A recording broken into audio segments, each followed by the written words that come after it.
Hello दोस्तों, आप सभी का स्वागत है आपके अपने YouTube channel the crown study में। दोस्तों, डेली करंट अफेयर्स के शो में आज हम लोग 1 जनवरी 2024 के करंट अफेयर्स को डिस्कस करने वाले हैं।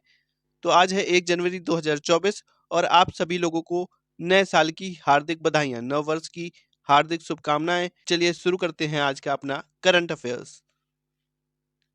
पहला प्रश्न है, हाल ही में किसे बिहार राज्य के मुख्य सूचना अधिकारी के रूप में नियुक्त किया गया है? तो बिहार के मुख्य सूचना अधिकारी के रूप में ये त्रिपुरारी शरण जी को नियुक्त किया गया है। त्रिपुरारी शरण जी को। अमृता रायचंद जी, इनको सलाम बॉम्बे फाउंडेशन के लिए स्वास्थ्य राजदूत नामित किया गया था। और रामकरण यादव अभी हाल ही में मध्य रेलवे के महाप्रबंधक के तौर पर काम कर रहे हैं।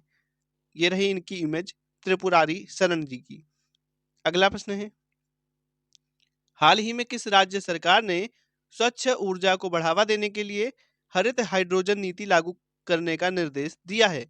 तो अभी हाल ही में दोस्तों स्वच्छ ऊर्जा को बढ़ावा देने के लिए हरित हाइड्रोजन नीति लागू करने वाला राज्य है उत्तर प्रदेश। अभी उत्तर प्रदेश ने इसे लागू किया है दोस्तों।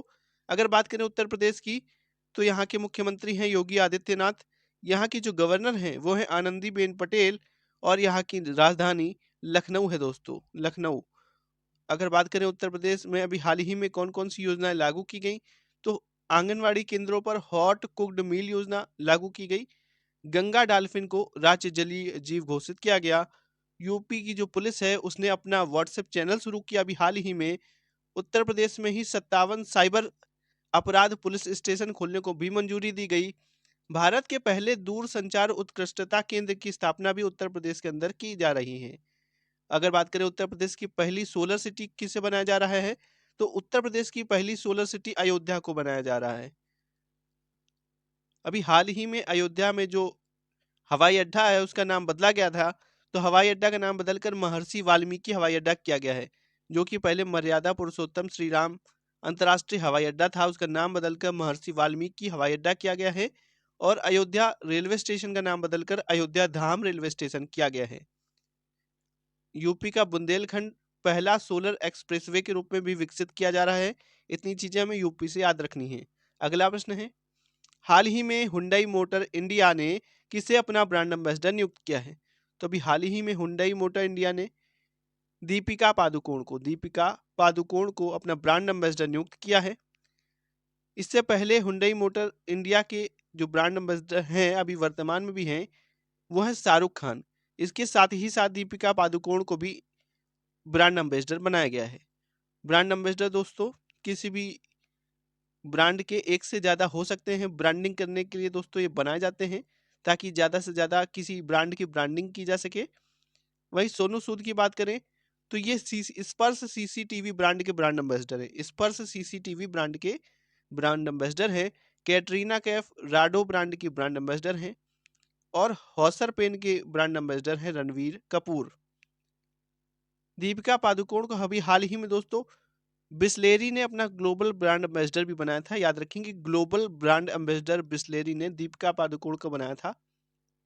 अगला प्रश्न है, किस राज्य सरकार द्वारा भारत के पहले पनडुब्बी पर्यटन का अनावरण किया जाएगा? तो भारत के पहले पनडुब्बी पर्यटन का अनावरण किसके द्वारा किया जाएगा? गुजरात के द्वारा। गुजरात सरकार के द्वारा भारत के पहले पनडुब्बी पर्यटन का अनावरण किया जाएगा दोस्तों। ये गुजरात के द्वारका में, कहाँ पर? गुजरात के द्वारका में भगवान श्री कृष्ण की नगरी थी दोस्तों, जो कि जलमग्न हो गई है। इसी को पनडुब्बी के द्वारा इसे देखने जाया जाएगा। डूबी हुई नगरी है समुद्र के किनारे। गुजरात सरकार मझगांव डाक लिमिटेड के सहयोग से यह सेवा शुरू करेगी। यह पर्यटन सुविधा 2024 में दिवाली के पहले शुरू होने की उम्मीद है। 2024 में दिवाली के पहले शुरू होने की उम्मीद है। अगर बात करें देश का पहला एआई शहर किसे विकसित किया जाएगा, तो लखनऊ को विकसित किया जाएगा देश का पहला एआई शहर के रूप में। और बुलेट ट्रेन स्टेशन पहला कहाँ बनाया जा रहा है देश का? तो अहमदाबाद में। अगला प्रश्न है, हाल ही में किस केंद्रीय मंत्री ने भारत में national transit pass system launch किया है? तो अभी हाल ही में दोस्तों श्री भूपेंद्र यादव जी ने, किसने? भूपेंद्र यादव जी ने नेशनल ट्रांजिट पास सिस्टम ये लॉन्च किया है। इसका उद्देश्य वन नेशन वन पास प्रणाली को स्थापित करना तथा पूरे देश में लकड़ी, बांस और अन्य उत्पादों के परिवहन को आसान बनाना है। दोस्तों, जब कोई लकड़ी या बांस जैसी जो चीजें ट्रक में लदी होती हैं, जब दूसरे राज्य में जाती हैं, एक राज्य से दूसरे राज्य में, तो उन्हें उस राज्य से भी परमिट लेना होता है। ये सारी दिक्कतें ना हों, इसके लिए वन नेशन वन पास बनाने की प्रणाली के तौर पर नेशन ट्रांजिट पास सिस्टम को लॉन्च किया है भूपेंद्र यादव ने। ये भूपेंद्र यादव कौन है? तो केंद्रीय पर्यावरण, वन और जलवायु परिवर्तन और श्रम एवं रोजगार मंत्री हैं। कौन है? केंद्रीय पर्यावरण मंत्री हैं, वन और जलवायु परिवर्तन मंत्री हैं, श्रम एवं रोजगार मंत्री हैं। इतने मंत्रालय इनके पास हैं। अगला प्रश्न है, हाल ही में किस देश ने ब्रिक्स में शामिल होने के निमंत्रण को खारिज किया है? तो अभी हाल ही में दोस्तों अर्जेंटीना ने, किसने? अर्जेंटीना ने ब्रिक्स में शामिल होने के निमंत्रण को खारिज किया है। ब्रिक्स में दोस्तों अभी हाल ही में 6 देश शामिल होने थे, जिसमें अर्जेंटीना भी था। अर्जेंटीना में अभी हाल ही में नए राष्ट्रपति बने हैं जेवियर माइली। इन्होंने ब्रिक्स में शामिल होने से मना कर दिया है, निमंत्रण खारिज कर दिया है। अगर बात करें ब्रिक्स की, तो ब्रिक्स का जो अभी तक फुल फॉर्म है वो क्या है? इसमें 5 ही कंट्रीज होती थी। बी से ब्राजील, आर से रसिया, आई से इंडिया, सी से चाइना और एस से साउथ अफ्रीका। अभी हाल ही में दोस्तों साउथ अफ्रीका में ही 2023 का समिट हुआ था, जोहान्सबर्ग में, साउथ अफ्रीका के अंदर। ठीक है, अब इसमें 6 देश और जोड़े जाने थे, तो 6 में से एक अर्जेंटीना ने तो मना कर दिया है और 5 देश अभी जोड़े जाएंगे। 1 जनवरी 2024 से ये प्रभावी हो जाएगी इनकी सदस्यता। फिर हम कहेंगे कि ब्रिक्स में 10 सदस्य हैं, अभी हम लोग कहते हैं ब्रिक्स में 5 सदस्य हैं। ठीक है, तो ये कौन कौन सी कंट्रीज हैं? इथियोपिया है, ईरान, सऊदी अरब, मिस्र और संयुक्त अरब अमीरात। ये 5 कंट्रीज हैं। अगला प्रश्न है, हाल ही में किस राज्य के मुख्यमंत्री ने अभय हस्तम लॉन्च किया है? तो अभी हाल ही में तेलंगाना के मुख्यमंत्री रेवंत रेड्डी ने ये अभय हस्तम लॉन्च किया है। इसका उद्देश्य क्या है दोस्तों? 100 दिनों के भीतर सरकार की सभी गारंटियों को लागू करना। इसके लिए जो डॉक्यूमेंटेशन होता है वो कार्य किया जाए तेजी से, यही प्रोग्राम है अभय हस्तम दोस्तों। 6 गारंटी कौन कौन सी हैं?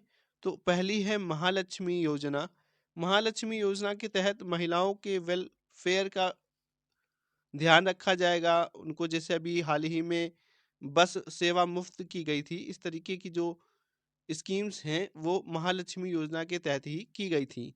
दूसरी है रैथू भरोसा योजना। इसमें किसानों और कृषि श्रमिकों के लिए ये योजना लागू की जाएगी। तीसरा है इंदिरा अम्मा योजना। इंदिरा अम्मा योजना क्या है दोस्तों? गरीब लोगों के लिए सस्ते घर दिलाना इंदिरा अम्मा योजना है। चौथी है गृह ज्योति योजना, ये बिजली बिल सब्सिडी की गारंटी देगी। और पांचवी है युवा विकासम योजना। आर्थिक रूप से जो पिछड़े घरों के जो युवा हैं, युवा छात्र हैं दोस्तों, उनके लिए 5 लाख रुपए दिए जाएंगे इस योजना के तहत, युवा विकासम योजना के तहत। छठी गारंटी है चेयूथा योजना। ये हेल्थ इंश्योरेंस और पेंशन प्रोग्राम के लिए डिजाइन की जाएगी।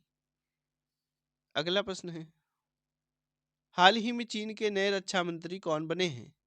तो अभी हाल ही में चीन के नए रक्षा मंत्री डोंग जून बने हैं। कौन बने हैं? डोंग जून बने हैं। इससे पहले रक्षा मंत्री कौन थे? ली सांगफू थे। यह अचानक 3-4 महीने पहले दोस्तों गायब हो गए थे।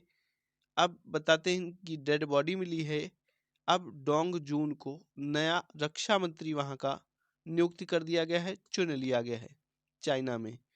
अच्छा, ये जो चीन के नए रक्षा मंत्री हैं, ये पहले नेवल स्टाफ में थे, नेवी के उच्च पद पर थे। ये रही इनकी इमेज। अगला प्रश्न है, हाल ही में किसने मिस महाराष्ट्र 2023 का खिताब जीता है?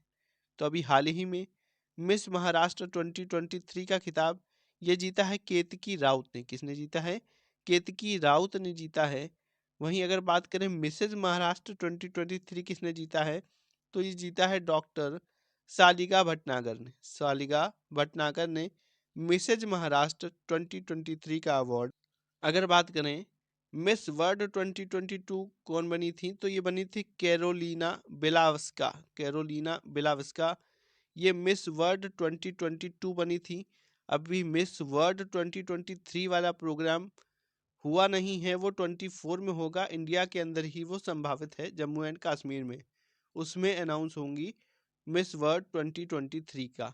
ठीक है, तो अभी मिस वर्ल्ड 2022 है कैरोलिना बिलावस्का, और सेनिस पलासियोज ये क्या है? मिस यूनिवर्स है। Miss universe 2023, miss universe 2023। अगला प्रश्न है, हाल ही में किसे केंद्रीय फिल्म प्रमाणन बोर्ड में नियुक्त किया गया है?